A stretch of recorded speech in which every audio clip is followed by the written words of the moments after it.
l'AEGE et notamment le Club Risque. Donc l'AEGE, c'est l'association de l'école de guerre économique qui est constituée de plusieurs clubs qu'on appelle des clubs métiers, dont le Club Risque qui aujourd'hui vous présente cette conférence par le bien sûr de M. Chandara-Auquier.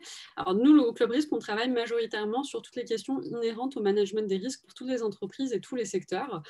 Parmi nos productions, on a des productions écrites. Vous pouvez retrouver nos articles qui sortent chaque jeudi, qu'on appelle les jeudis du risque et qui sont tenus par les membres et élèves du Club Risque. Et vous aurez aussi l'animation et la réalisation d'organisation de conférences, comme les conférences de ce soir ou les conférences que vous pouvez voir sur notre planning. Si vous avez besoin d'avoir des informations concernant nos activités, n'hésitez pas à vous inscrire directement à notre newsletter. Comme ça, vous aurez accès un petit peu à tout ce que nous faisons. Alors, ce soir, nous avons avec nous Chandara-Auquier, qui est conseiller en gouvernance et maîtrise des risques, manager de transition, qui va nous animer une conférence autour de la question de la digitalisation du secteur financier, une révision profonde des dispositifs de maîtrise des risques existants. Et comme il nous l'expliquait un petit peu au début pour ceux qui n'étaient pas là, on va aussi parler aujourd'hui de la question de la robotisation, mais également un petit peu des questions liées au télétravail, et quelque chose qui est d'actualité finalement aujourd'hui, puisque je pense que nous sommes tous aujourd'hui en train de travailler à distance. Donc Chandara, est-ce que vous pouvez partager votre écran pour commencer, pour débuter un petit peu cette conférence? J'invite tous les participants à couper leur micro, ça va permettre de s'assurer d'avoir une bonne qualité d'écoute tout au long de cette conférence. On a une petite messagerie en bas, donc conversez, n'hésitez pas à écrire vos questions durant la conférence et l'animation de cet événement. Nous allons centraliser vos questions pour pouvoir vous les poser à l'intervenant à la fin de cette intervention pour avoir une petite partie de questions-réponses. Donc n'hésitez pas à écrire vos questions, on les centralise, on est là pour les faire remonter. Voilà. Alors, Chandara, je vous laisse prendre la main et débuter cette conférence. Oui, merci Yasmine. Merci à l'AEGE de m'avoir invité ce soir. Alors d'abord, je suis très heureux d'être avec vous ce soir, même à distance, puisque cette conférence avait été prévue au départ dans un format présentiel, mais en cette période de confinement, toute occasion d'interaction sociale et d'échanger est toujours bonne à prendre. Je crois que nous sommes assez nombreux ce soir à nous connecter, ce qui ne m'étonne pas étant donné le sujet, hein, c'est un sujet éminemment d'actualité. Quand on avait discuté, j'avais discuté avec Yasmine il y a quelques temps de la préparation de cette conférence, on avait prévu d'axer cette présentation autour du fait que la robotisation que le secteur bancaire et financier était confronté déjà à un phénomène de robotisation et que la pandémie allait accélérer ce phénomène-là. Et le confinement et cette pandémie semblant durer longtemps, il y a un autre risque qui s'impose évidemment, c'est le risque opérationnel lié au télétravail. Alors, il ne s'agit pas de critiquer, de dire du mal du télétravail en tant que tel, mais il y a des bienfaits évidemment, mais c'est simplement pour dire que les entreprises, les organisations et les entreprises en particulier, hein, pas que la banque, ne sont pas outillés, ni préparés, ni le référentiel de fonctionnement n'est pas prévu pour le télétravail, il est prévu pour le présentiel. Donc, on va traiter les deux sujets. Robotisation. Alors, robotisation dans les entreprises, parfois ça passe mal. Si vous ne voulez pas utiliser le mot robotisation parce que ça fait peur, on va dire digitalisation, ça passe beaucoup mieux. Digitalisation et télétravail sont liés. Donc, on va voir dans la suite de cette conférence comment. Et également, la robotisation impacte lourdement et va impacter encore plus lourdement tous les métiers de l'entreprise, tous les métiers opérationnels, commerciaux, les fonctions support, mais ça impacte aussi très très lourdement les fonctions que j'appelle ici les fonctions clés, qui sont les fonctions liées au risque management, à la conformité, au contrôle, à l'audit. ces métiers-là qu'on appelle fonctions clés dans la banque et l'assurance seront très lourdement impactés également. Et aujourd'hui, en règle générale, elles sont mal préparées à ce phénomène qui va aller en grandissant. Donc, bon, vous voyez dans la page de garde, je vous ai mis un robot. Vous avez mis un robot humanoïde et on devine que ce robot voit, entend, comprend probablement, peut se mouvoir et peut probablement parler. Et puis, en toile de fond, vous voyez les petits points liés entre eux. Ça représente, on va dire, le big data, la gestion des données en grand nombre et l'intelligence artificielle. Bon, le sujet est assez dense parce qu'on traite de pas mal de choses ce soir. Je vais essayer de faire en sorte que ce soit le plus fluide possible pour tous. D'abord, pour dire que le secteur financier était confronté à de nombreux défis avant la pandémie. Et la pandémie ne fait qu'accélérer les choses. La pandémie va accélérer certaines mutations dans la banque et l'assurance, bien entendu, puisque c'est le prisme et le fil conducteur. Évidemment, vous pouvez décliner ça à quasiment l'ensemble des entreprises dans tous les secteurs d'activité. On n'avait pas forcément perçu ça au départ parce que le télétravail devait être temporaire, mais là, il est généralisé, il va rester là certainement très longtemps, peut-être définitivement. Et en tout cas, si on ne fait rien, il y a des risques opérationnels importants non prévus au départ et qu'il convient de corriger. Donc, les fonctions clés, les fonctions liées au risk management sont en général mal préparées au chantier de robotisation dans la banque et ailleurs. Et il faut que ces fonctions agissent pour sécuriser le télétravail. Alors, sur quel levier agir? Donc, on va voir un petit peu les principaux leviers. Et puis, challenge pour ces fonctions clés. Demain, on aura besoin de profils très particuliers qui ne sont pas forcément les profils d'aujourd'hui. Donc, en termes de définition, je rappelle, les fonctions clés, c'est les fonctions de risk management, de conformité, compliance, de contrôle permanent, de sécurité du système d'information ou de l'audit interne. Elles sont indépendantes par rapport au métier. Donc, je les appellerai fonctions clés à partir de maintenant. Alors, le secteur financier avant le Covid était déjà confronté à de nombreux défis et chacun de ces défis pourrait être mortel pour certaines banques. Voyons ces défis. Prenons une banque traditionnelle, banque commerciale traditionnelle que vous connaissez tous. Cette banque traditionnelle, depuis une poignée d'années, est entourée de menaces. C'est pour ça que je fais apparaître une citadelle à la Vauban. Ces menaces viennent de toutes parts. Il y a des menaces ou des défis, si vous voulez, qui viennent d'un environnement qui est défavorable. L'environnement, c'est à la fois la pression réglementaire, qui est très lourde, qui est de plus en plus lourde, ça ne s'allège pas, et l'environnement économique n'est pas favorable non plus.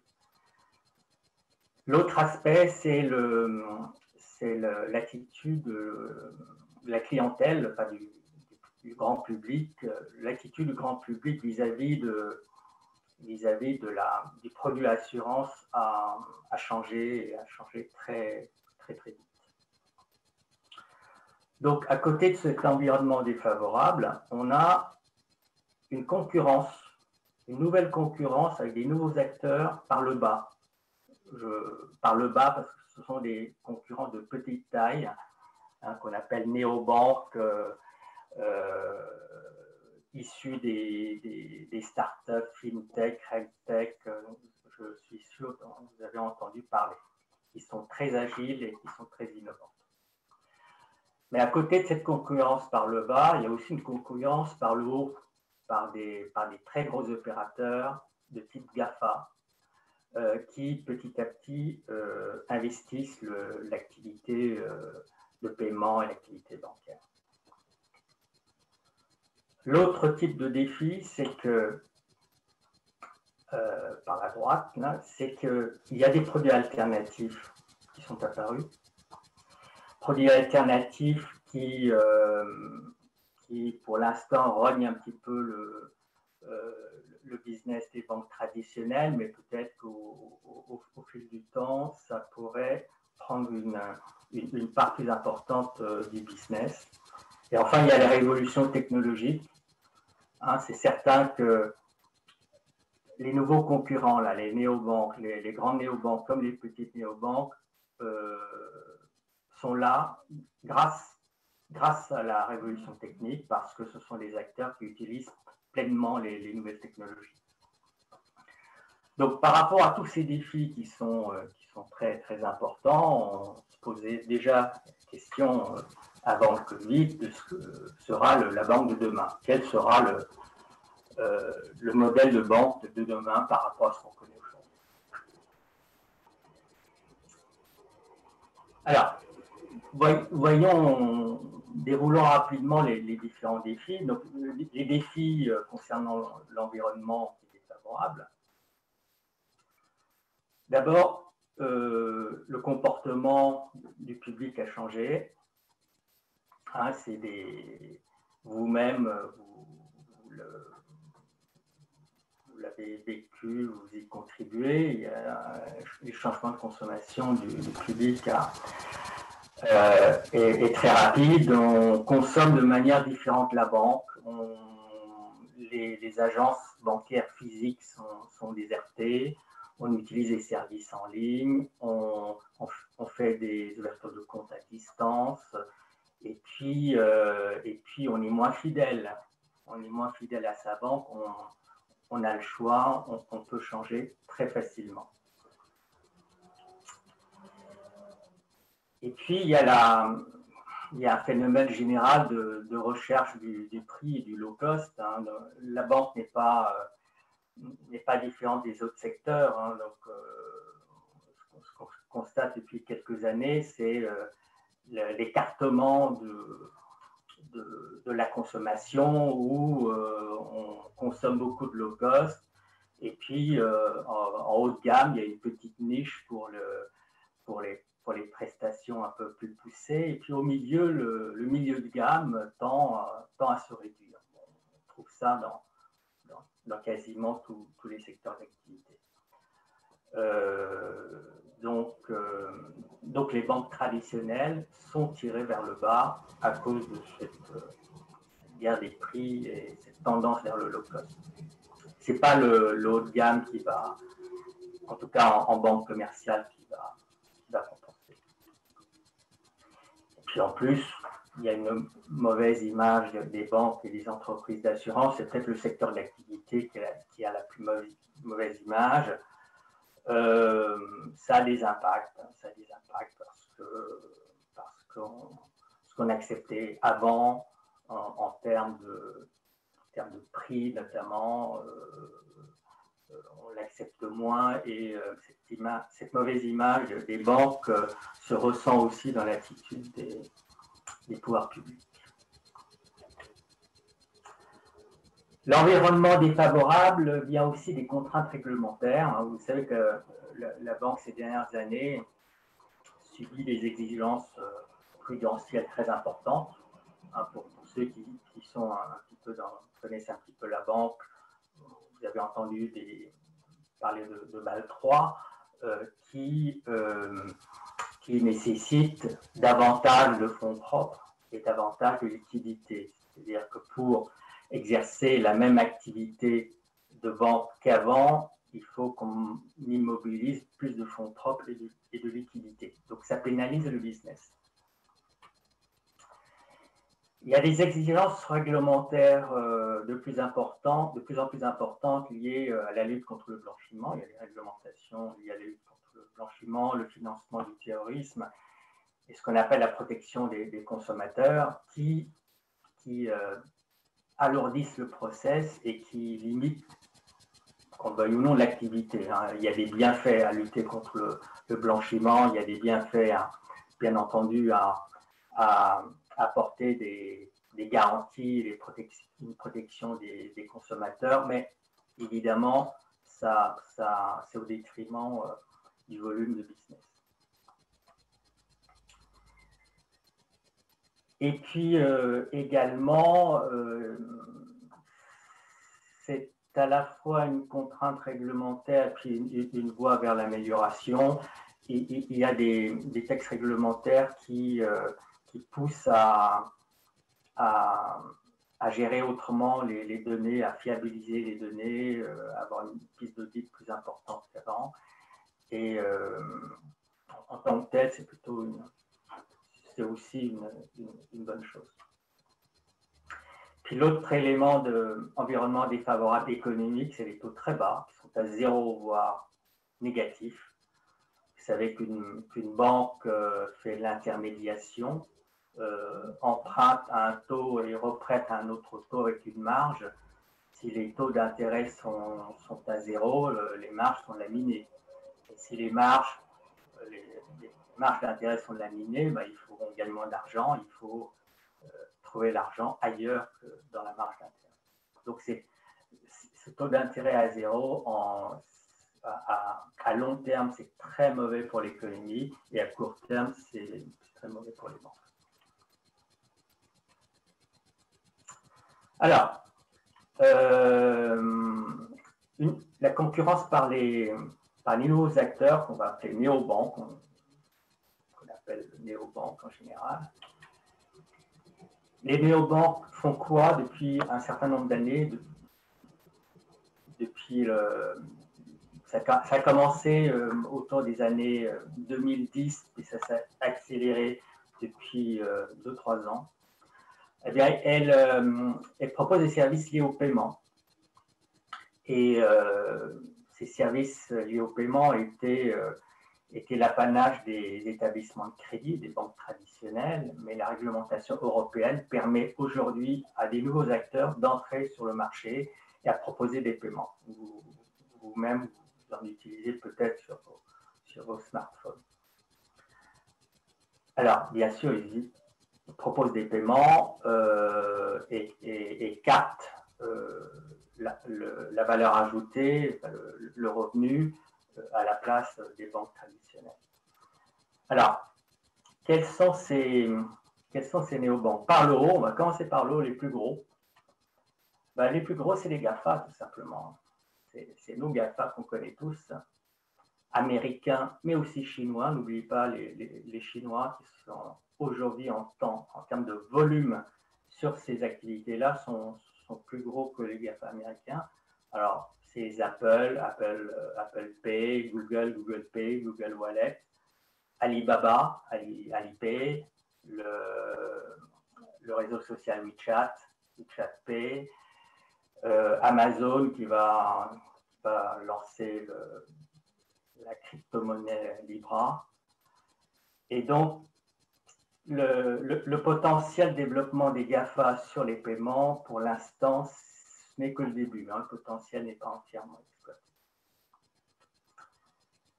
Et puis, il y a aussi la concurrence par les autres banques traditionnelles, parce qu'elles sont toutes confrontées aux mêmes enjeux, donc elles accentuent la concurrence entre elles.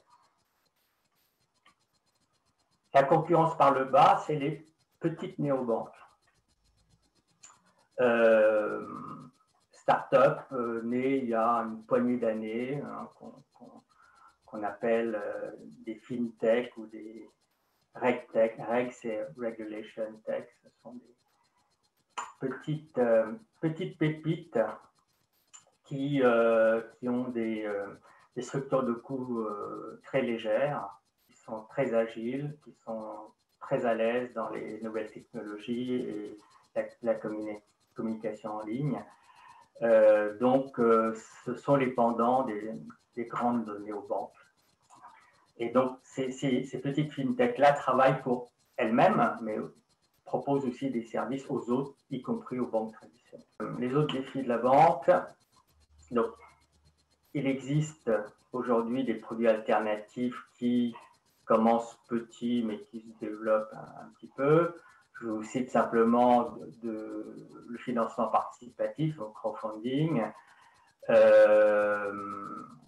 la titrisation. Enfin, il y a des nouveaux financements qui sont ce qu'on appelle désintermédiés, c'est-à-dire qu'ils n'utilisent pas la banque comme intermédiaire entre les personnes qui ont des excédents de liquidité et les personnes et les entreprises qui ont besoin de financement. Il y a le même phénomène dans les assurances que dans la banque, mais sauf que ça va un peu plus lentement dans l'assurance que dans la banque. Et puis il y a des solutions de financement qui n'utilisent pas le système bancaire traditionnel, ce sont les financements affinitaires communautaires, finances islamiques, etc., qui permettent d'obtenir des financements par des voies différentes, donc qui échappent aux banques traditionnelles. Il y a les monnaies virtuelles qui peuvent concurrencer les instruments de paiement des États. Donc, je cite les bitcoins, ainsi que les autres crypto-monnaies de type bitcoin qui ne sont pas adossées à des valeurs. Et puis, vous avez peut-être entendu parler de Libra, qui est la future crypto-monnaie lancée par Amazon, qui sera, elle, adossée à un panier de devises traditionnel. Pas un peu trop long d'en parler ici. Et puis, vous avez la révolution technologique.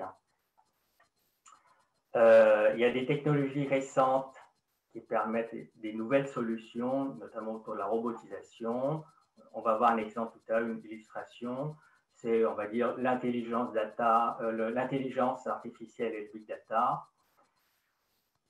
Au sein des directions informatiques, il y a des nouvelles manières de gérer la fonction informatique. On appelle ça architecture microservices distribués, API, qui viennent compléter les gros systèmes ainsi que le cloud computing. Je vais l'illustrer par un schéma tel. La technologie de blockchain, dont le potentiel d'application n'est pas encore entièrement connu, ça s'utilise aussi bien en banque qu'en assurance, et la technologie blockchain est utilisée notamment pour faire tourner les crypto-monnaies. Et enfin, il y a des techniques plus anciennes, mais qui sont améliorées beaucoup, donc autour de la gestion électronique des documents, la reconnaissance de la voix et de l'écriture, et puis on a aujourd'hui une puissance de calcul beaucoup plus importante et une puissance de capacité de stockage également. Donc, face à ces défis, quelle pourrait être la contre-attaque des banques traditionnelles? En tout cas, il est très, très probable que la robotisation sera au centre de cette contre-attaque. Parce que la robotisation, c'est aussi une arme pour les nouveaux acteurs, les concurrents, les néobanques, mais ça sera aussi une arme pour les banques traditionnelles. Et il n'y a pas tellement d'autres solutions aujourd'hui qu'une utilisation relativement large de la robotisation, même si n'en avaient pas forcément envie au départ. Il y a une urgence à agir parce qu'aujourd'hui, ça bouge très vite. Le marché bouge très vite, les comportements bougent très vite. À la sortie du confinement, si on en sort un jour, on ne sait pas comment sera l'environnement. Les grandes néobanques ont beaucoup de moyens. Les Chinois, les Google, etc. Ils ont une puissance de feu financière et technique beaucoup plus importante que nos banques traditionnelles. Et en plus, ils ont l'accès aux données sur les consommateurs. Les petites banques n'ont pas ces moyens-là, mais elles sont agiles et très inventives. Elles sont capables de lancer en 3 semaines ce qu'une banque traditionnelle mettrait 6 mois à faire. Puis le comportement des consommateurs bouge très vite. Enfin, cette pandémie, on ne peut pas prévoir l'avenir, mais elle risque de durer et d'autres pandémies pourraient apparaître dans le futur. Yasmine, vous m'entendez mieux plus que maintenant? Je vous entends parfaitement, je pense que c'est le cas pour tous nos participants. D'accord. Alors, la pandémie dans tout ça, ça vient un peu chambouler les choses. Les défis existants avant la pandémie pour le secteur bancaire, mais pour d'autres secteurs aussi, on vient de les voir. Maintenant, la pandémie, elle s'accompagne d'un confinement massif et d'un télétravail assez généralisé. Ce qu'on constate pour les entreprises depuis mars, c'est qu'elles cherchent par tous les moyens d'abord à comprimer les coûts rapidement, question de survie pour certains. Elles cherchent à se digitaliser à la vitesse grand V pour celles qui n'étaient pas suffisamment, entre guillemets, digitalisées pour pouvoir continuer à exister en cette période de confinement. Et puis le troisième souci, c'est qu'il faut continuer à fonctionner malgré l'absence ou la disponibilité du personnel. Même en télétravail, on peut pas tout faire et pour les salariés qui sont obligés d'aller en présentiel, il y a des absences, il y a des malades, il y a des confinements. Donc, tout ça, ça va accélérer la robotisation parce que la robotisation est un moyen pour réduire les coûts, se digitaliser. Qui dit digitaliser dit forcément une dose importante de robotisation. Puis la robotisation peut faire en sorte que pour faire le même service, on aura besoin de moins de personnes.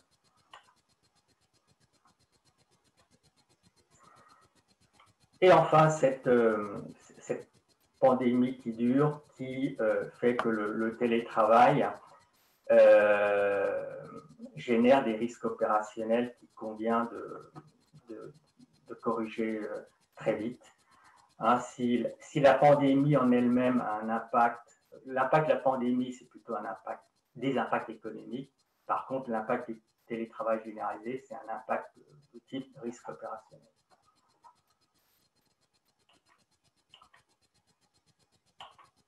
Alors, juste, je parle beaucoup de robotisation, mais en quelques secondes, ce qu'on veut dire par robotisation. Robotisation, c'est pas que de l'automatisation. C'est évidemment une automatisation élevée, partielle ou totale des gestions d'un service rendu. C'est une capacité à résoudre des problèmes complexes. et une capacité à résoudre des problèmes complexes, mais sur un flux, c'est-à-dire que la robotisation va passer d'une fonction à l'autre, va passer d'un outil à l'autre, donc on aura une gestion un peu plus décloisonnée, aussi bien en termes de fonctions qu'en termes d'outils. Robotisation veut dire autonomie aussi, autonomie d'action et de gestion du robot. Et puis, il y a une capacité du robot à se corriger ou à apprendre, hein, le machine learning. Donc, ce n'est pas uniquement une automatisation de tâches, même si ça va s'accompagner d'une automatisation de tâches. Donc, c'est un peu plus large. On appelle ça souvent un acronyme anglo-saxon qui s'appelle RPA, Robot Process Automation, qui veut dire robotisation des process. Alors, je vous ai promis une petite illustration technique très simple de comment est-ce qu'on peut robotiser et pourquoi c'est pas si compliqué. Je vais prendre l'exemple d'une direction informatique d'une banque traditionnelle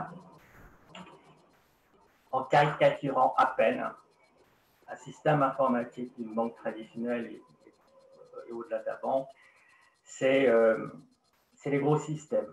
C'est quelques gros systèmes. Là, j'ai fait apparaître deux qui communiquent entre eux. Un système qu'on appelle aussi legacy, les systèmes maison, les gros systèmes qui gèrent les positions, qui produisent la comptabilité, les reportings, etc. Ce sont des systèmes lourds qu'on a mis beaucoup de temps à développer petit à petit, qui nécessitent beaucoup de machines, une grande puissance, beaucoup de gens pour le maintenir, et les DSI n'aiment pas trop qu'on touche au système legacy parce qu'on ne sait pas si les nouvelles solutions vont fonctionner, si le système ne va pas tomber à l'eau, et modifier ces systèmes-là, c'est très cher. Et en plus, il faut garder quand même la continuité d'activité vis-à-vis de la clientèle. Les solutions techniques d'aujourd'hui passent souvent par l'installation de petits modules qu'on appelle des API. API, c'est des interfaces de programmation d'application. En anglais, c'est dans l'autre sens. C'est quoi un API? C'est des petites applications, des petits logiciels qui vont aller chercher des données dans le gros système pour les traiter dans l'API, et le résultat sera réinjecté dans le gros système. Donc, c'est comme ça qu'on robotise les process. On va connecter 1, 2, 3, 10 API, voire plus, et tout ça sans toucher au gros système en lui-même. Les API, c'est pas très cher, c'est beaucoup moins cher que les gros systèmes. Et la mise en place d'API, prend peu de temps par rapport à une migration d'un gros système. Puis le deuxième phénomène qui facilite tout ça, c'est le cloud computing, à la fois pour stocker les données, mais pour gérer dans les nuages les applications. Donc tout ça, ça permet de... Je vous ai mis quelques exemples, c'est d'interpréter l'écrit, la voix, c'est d'analyser et de répondre à des demandes de clients. Ça permet de surveiller plus finement la sécurité des systèmes d'information. Ça effectue des gestions, soit des gestions qui sont demandées par les opérateurs ou par les clients, ou des gestions qui sont générées elles-mêmes par un raisonnement. Ça peut conseiller le client directement, parler au client, répondre à des besoins du client. Ça peut aider le commercial à vendre, à répondre au client, si on ne veut pas que le client communique directement avec l'automate. Ça vérifie la complétude des dossiers, toutes sortes de dossiers. Ça recherche et analyse l'information sur les prospects et les clients. Ça améliore la gestion du risque de crédit. Ça peut anticiper. Hein, l'intelligence artificielle est utilisée aussi pour anticiper, pour prévoir des événements. Ça détecte de façon plus fine les risques de fraude ou de blanchiment, hein, c'est important dans la banque. Ça rédige les documents des actes, y compris les actes complexes. Et là, je pense aux juristes, etc. Et donc, par rapport au processus métier, hein, front, middle, back office, si la robotisation a concerné au départ surtout les tâches administratives de back office, les grandes usines de back office, peu à peu, ça touche aussi le middle office. Ça touche le front office. Hein, on a vu tout à l'heure que ça touchait la vente, hein, l'acte de vente, ou ça facilite l'acte de vente. Et ça touche aussi les fonctions de type juridique contentieuse. Donc là, c'est les process vraiment métiers, opérationnels métiers. Mais les fonctions de support aussi sont touchées. Quasiment toutes les fonctions de support peuvent être touchées par la robotisation, y compris pour les postes très qualifiés. Enfin, le télétravail, par-dessus tout ça, télétravail qui est généralisé. Hein. Le télétravail, tel qu'on l'a vécu depuis le mois de mars, c'est une situation non sécurisée, donc il va falloir la sécuriser. C'est un peu le message de cette conférence. Avant la pandémie, il y avait du télétravail, mais c'était marginal. Je suis représenté par le salarié qui est ici. Il était marginal par rapport au reste. Ça touchait 5 à 10% des postes, et en général, c'est en temps partiel. Ça avait peu d'impact, aucun impact sur le fonctionnement, parce que quand on est en télétravail, si on ne peut pas accéder à certaines données ou faire certaines gestions, le lendemain au bureau, on le fera. Avec la pandémie, le confinement de mars, on s'est retrouvé à lancer en urgence un télétravail généralisé, non préparé. Donc, tous ceux qui ne pouvaient pas télétravailler continuent à travailler, mais disons que les fonctions tertiaires massivement se sont retrouvées en télétravail. L'ordre d'idée, c'est à peu près en mars-avril, ça a touché 30% des personnes en France, à peu près 40% en Île-de-France et environ 50% pour Paris Intramuros. Donc ça a été mis en place dans l'urgence. Donc forcément, ça a un impact sur l'entreprise, parce que c'était pas préparé à ça.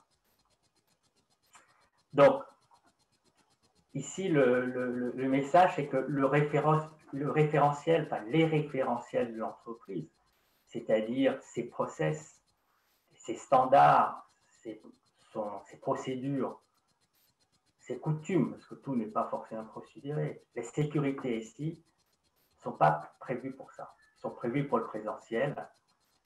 Et logiquement, quand le référentiel de l'entreprise est différent du fonctionnement réel, il y a des risques accrus, non précisés, non maîtrisés. Alors, les risques, très rapidement, portent sur quoi?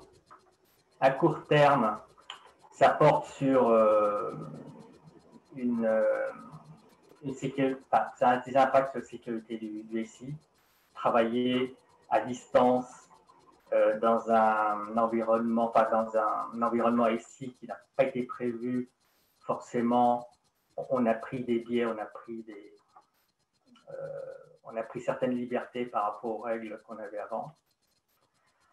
La gestion courante, l'opérationnel, est moins maîtrisée quand on peut le faire. Certaines gestions ne sont pas réalisées, donc les services soit ne sont pas délivrés, soit délivré avec un peu de retard, soit le service est dégradé. Enfin, tous ceux qui l'ont vécu le savent. Et donc, au fil des semaines, on a trouvé des solutions de contournement, mais ces solutions de contournement sont généralement des initiatives locales qui n'ont pas été forcément ni approuvées ni généralisées dans l'entreprise. Pour le manager de proximité, il y a moins de visibilité. Hein. Manager une équipe par Skype ou Teams, ce n'est pas la même chose que de le faire en présentiel. Les risques à moyen terme, c'est essentiellement pour le collaborateur. C'est le côté risques psychosociaux. Vous avez entendu, vous savez, c'est le sentiment d'isolement, la démotivation, qui peut toucher la productivité et puis à terme un sentiment moindre d'attachement à l'entreprise. Hein. On perd le collectif pour se retrouver tout seul. On perd le côté collectif et on devient force de travail isolée. Et puis travailler à la maison ou pas forcément à la maison, ça peut être dans un internet café ou dans un parc, c'est moins sécurisé que de travailler dans l'entreprise. Parce que dans l'entreprise, à la fois l'entreprise vous surveille, il y a un cadre qui vous surveille, et puis vous pouvez vous appuyer plus facilement sur des collègues ou la hiérarchie. Et les risques à plus long terme concernent la continuité de l'entreprise, c'est quel impact est-ce que ça aura sur les projets de développement, d'amélioration de l'entreprise, créer des nouveaux produits, lancer des nouveaux projets sur Skype, c'est quand même plus compliqué, vous en conviendrez. Alors, avec ça, les fonctions clés sont mal préparées à ces phénomènes qui s'accélèrent, de robotisation, d'abord de robotisation, mais également de télétravail. Je rappelle tout simplement ce qu'est une fonction clé dans une banque ou une compagnie d'assurance. On a l'habitude d'appeler premier niveau les métiers, hein, c'est les directions opérationnelles et fonctionnelles dont la mission est de faire tourner les activités et de gérer les risques au quotidien. Mais à côté de ces fonctions métiers, il y a des fonctions clés. Il y en a beaucoup dans la banque et l'assurance. Hein. Il y a au moins trois fonctions clés qu'on appelle le deuxième niveau, qui font du risk management, qui font de la compliance, la conformité, ou qui font du contrôle permanent. Il peut y avoir d'autres fonctions. Ces fonctions-là sont chargées de piloter les risques et d'assister les métiers à gérer leurs risques selon les normes et la politique de l'entreprise. Et puis au-dessus, il y a une fonction clé dite de troisième niveau qui est représentée par l'audit interne qui vérifie périodiquement que tout se passe bien et que tout est opérant. Et donc les fonctions clés, elles sont garantes pour le compte des dirigeants de la banque ou de la compagnie d'assurance de la bonne mise en œuvre des politiques de risque de l'établissement. Alors, quels sont les écueils qu'on rencontre avec les fonctions clés telles qu'elles travaillent aujourd'hui? C'est vis-à-vis de leur méthode de travail. Les écueils, c'est on travaille beaucoup sur l'a posteriori, c'est après coup, et peu sur la correction et peu sur l'a priori, sur la prévention ou la conception. Or, qui dit robotisation dit gros travail de conception. Hein. Il faut incorporer les sécurités dans les futurs process robotisés, parce qu'une fois que c'est lancé, c'est lancé. Hein. On ne va pas faire les contrôles à la main sur des process robotisés. Elles ont souvent une connaissance limitée des processus dans les métiers. C'est un peu paradoxal, mais on le constate.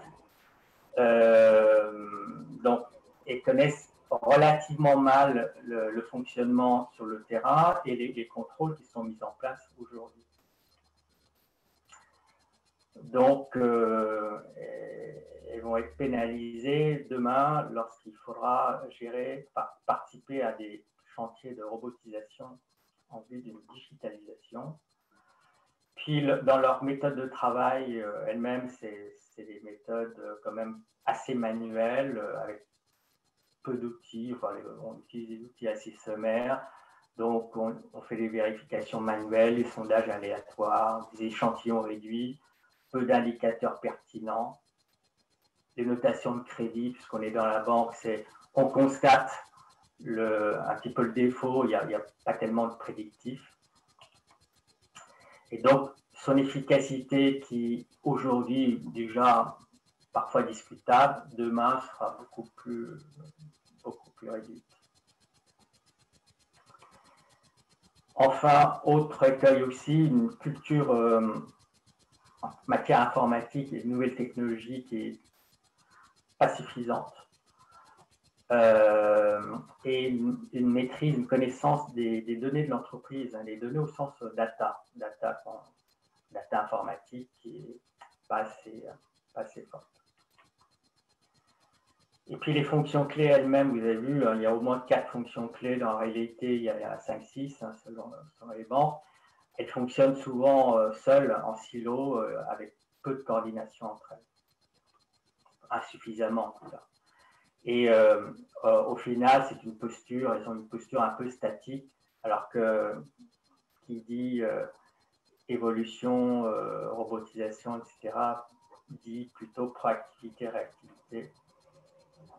Puis de toute façon, elles ont mis en place avec les métiers au fil des années des méthodes de contrôle et de surveillance. Demain, si c'est robotisé, bah, tout ça tombe à l'eau. Donc il faut tout refaire et différemment. Donc, sur quel levier elles peuvent agir, ces fonctions clés? C'est investir la partie amont, en amont, faire du préventif et faire moins de a priori. Et donc, en amont, c'est de travailler, si on prend les termes qualité, c'est injecter de la qualité dès le départ, dès la conception. La qualité, en l'occurrence, ce sont les sécurités qui permettront ensuite de piloter les risques. On n'abandonne pas la partie en aval, c'est la partie contrôle a posteriori, mais on en fera peut-être un peu moins et il va falloir digitaliser aussi ces contrôles en aval. Et donc les leviers d'action, c'est par conséquent s'approprier les processus et les SI des métiers, donc, connaître bien les métiers pour pouvoir challenger les futurs travaux. Si on ne connaît pas les processus, ben, on est un peu perdu, on sera un peu perdu, beaucoup perdu même. Ça ne servira pas à grand-chose. C'est de travailler en amont, une fois qu'on connaît le process, et travailler dans le processus futur, donc dans la conception et non pas à la fin, qu'à la fin on fera autrement. Donc il s'agit de travailler une compliance by design, c'est-à-dire la qualité dès le départ. C'est évidemment maîtriser les techniques utilisées par les métiers, mais les techniques utilisées par soi-même. Il faudra passer des contrôles manuels aléatoires à quelque chose de beaucoup plus massif et beaucoup plus technologique. Et bien entendu, le dernier axe, c'est se coordonner davantage, travailler davantage de concert entre les différentes fonctions clés.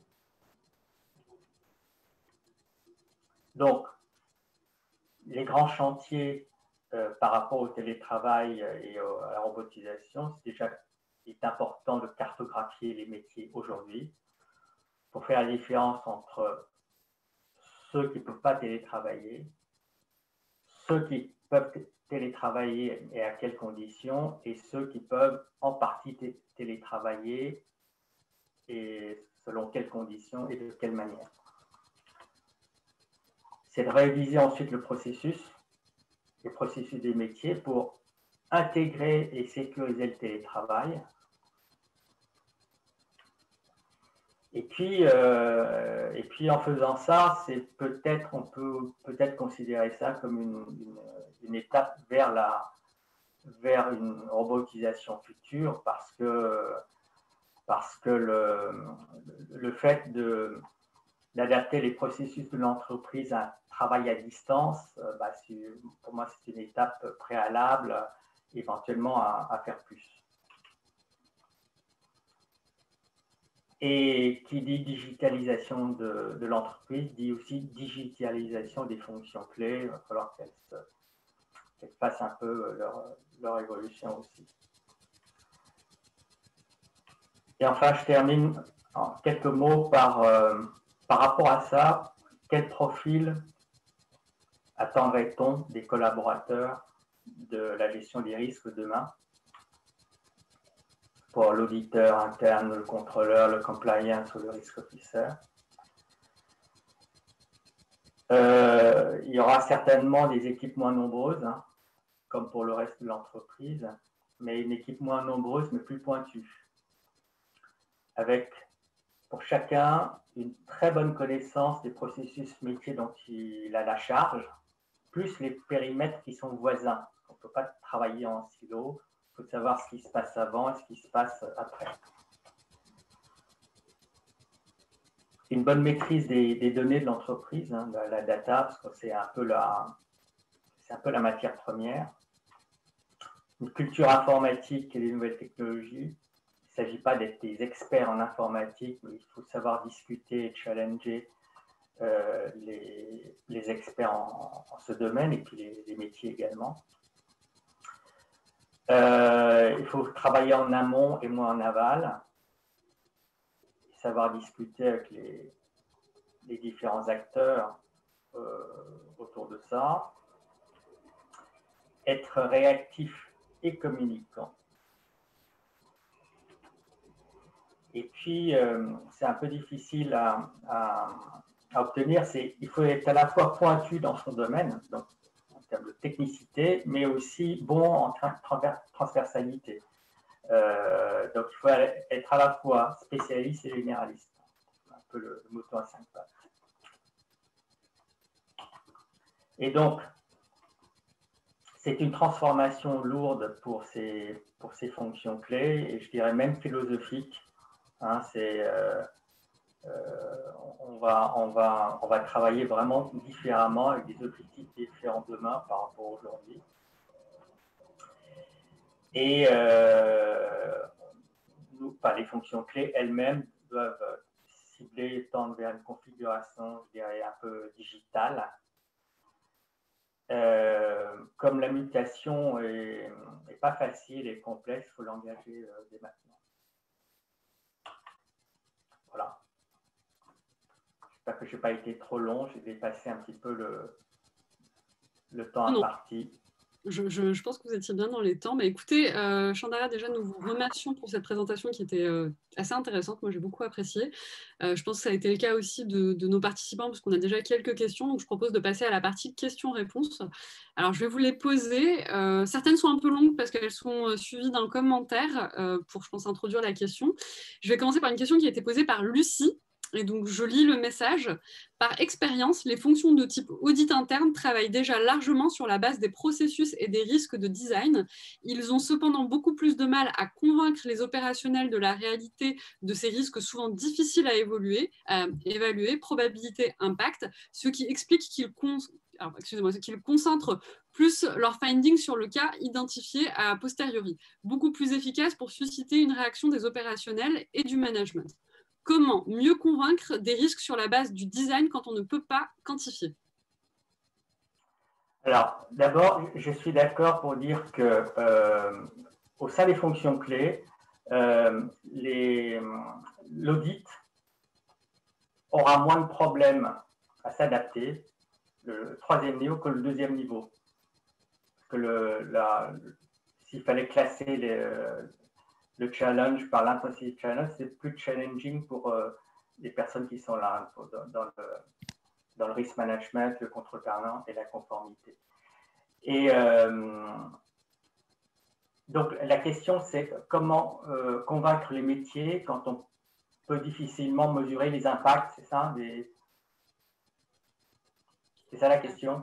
Alors, la question, c'était comment mieux convaincre des risques sur la base du design quand on ne peut pas quantifier.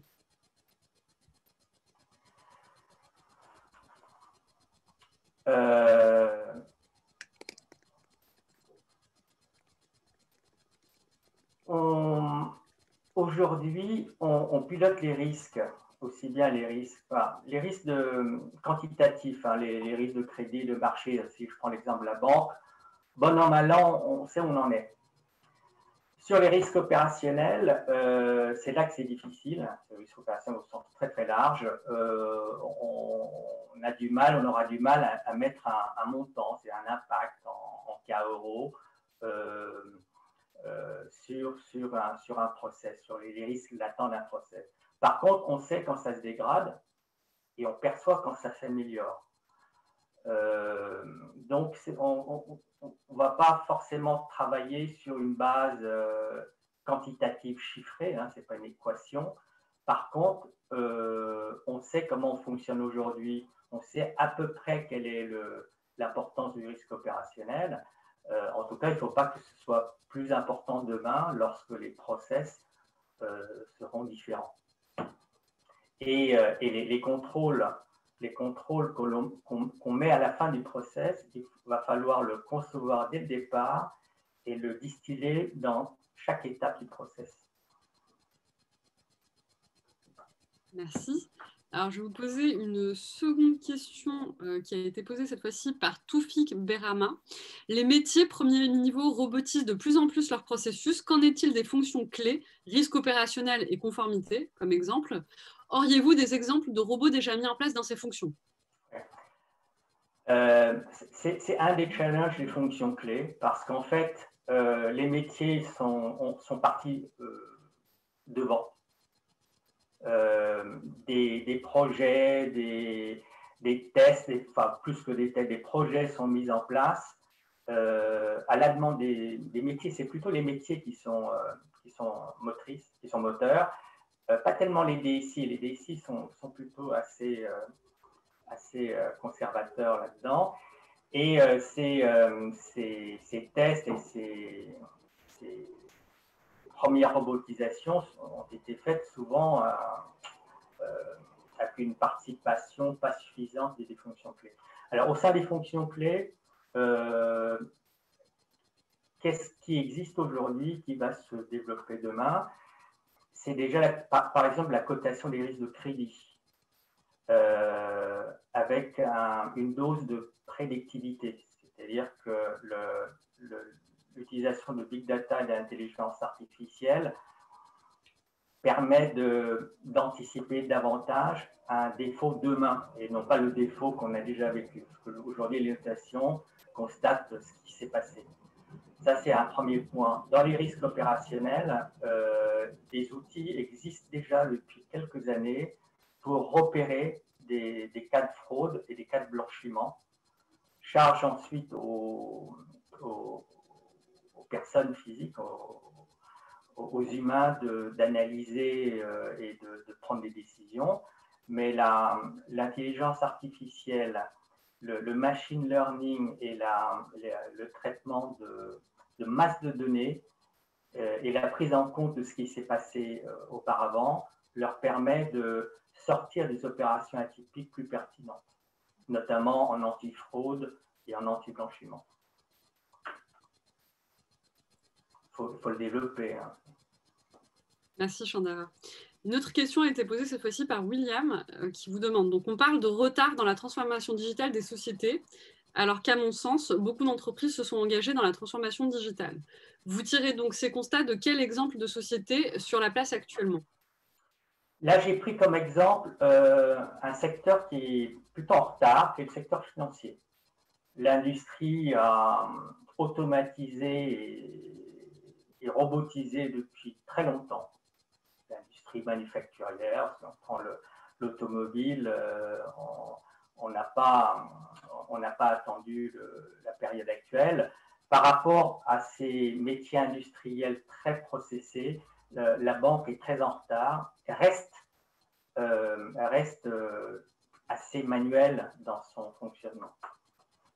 Je pense plutôt aux sociétés, des entreprises de services et de services financiers en particulier, sachant que l'industrie, la robotisation des chaînes de production ou la conception a commencé il y a bien longtemps.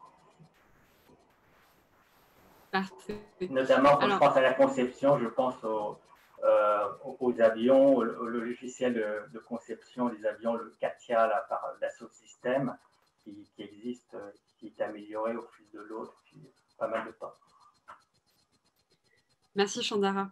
Une autre question, cette fois-ci, qui a été posée par Enzo Camano, qui vous demande, donc avec ces données, pensez-vous qu'il y aura un bouleversement au niveau du risque immobilier et finances d'entreprise dû au télétravail normalisé par le Covid? Est-ce qu'il y a un risque accru pour le secteur immobilier? C'est ça? Oui. Voilà, au vu aujourd'hui, j'imagine, alors je comprends la question, au vu d'aujourd'hui du travail généralisé par les entreprises, donc les entreprises, je pense, ont moins besoin de leur, de leur immobilier. Hein. Moi, je sais que j'ai une entreprise qui a eu ce cas-là, hein. Elle a abandonné ses bureaux, elle a diminué le nombre de places. Donc vous, qu'est-ce que vous en pensez aujourd'hui?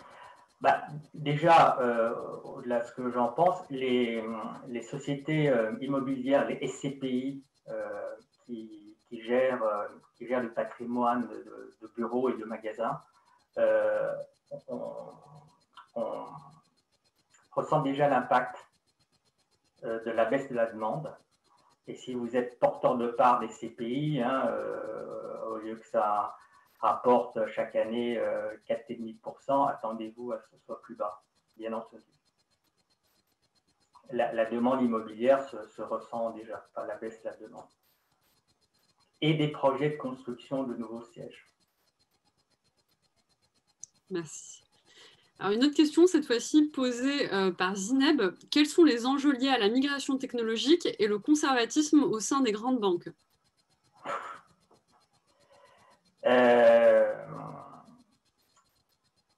Comme je le disais tout à l'heure, par rapport à l'industrie, hein, la banque, je caricature à peine, c'est un secteur qui fonctionne encore pas mal à la papa, même si ça a beaucoup bougé ces dernières années. Et sur le plan technologique, ce n'est pas les DSI qui seront forcément aux avant-gardes des choses. Peut-être que certainement, j'ai présenté qu'avant le Covid, il y avait déjà beaucoup de défis très importants, voire mortels. C'est peut-être la peur de mourir qui les fera bouger plus vite. Parce que là, le secteur bancaire est assailli de toutes parts. Parfait. Alors, une dernière question, cette fois-ci posée par Proto-Julien. Comment assurer une continuité d'activité en agile avec la crise et le confinement?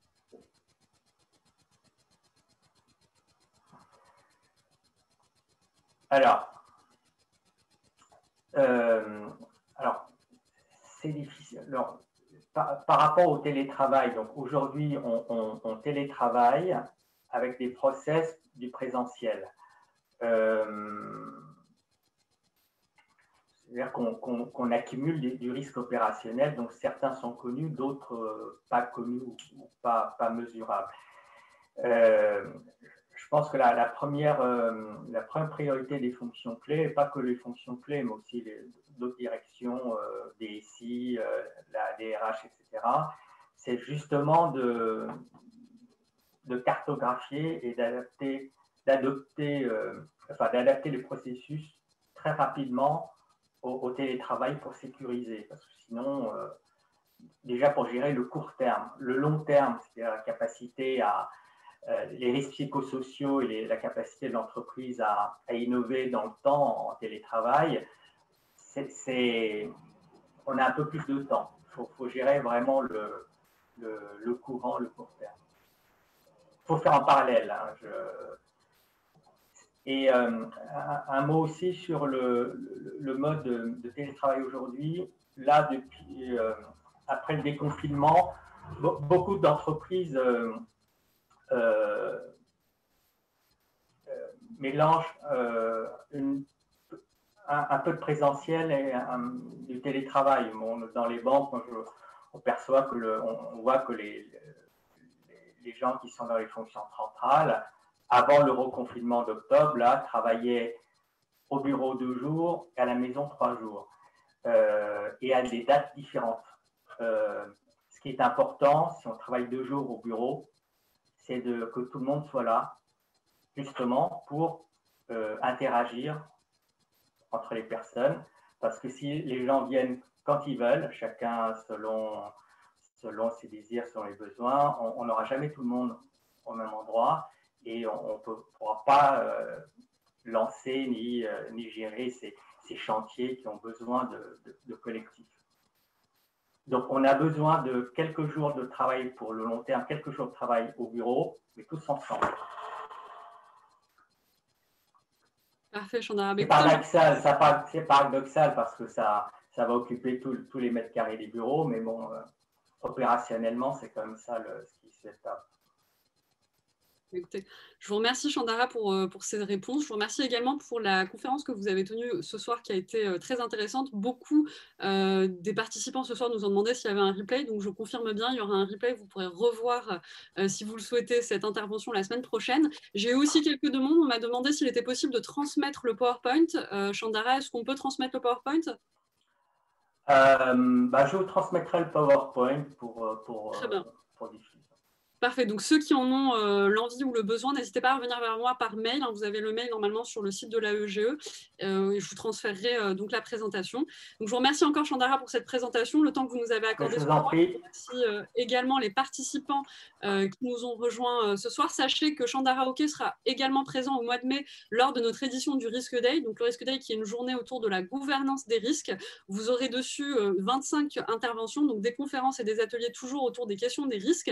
Je tiens également à faire un petit bonsoir à monsieur Michael Simantov qui est aujourd'hui avec nous parmi les participants et qui est également l'un de nos conférenciers au Club Risque que vous avez sûrement dû voir l'année dernière lors d'une conférence, qui repassera également cette année lors d'une seconde conférence et qui sera présent comme Chandara au Risk Day en mai prochain. Voilà.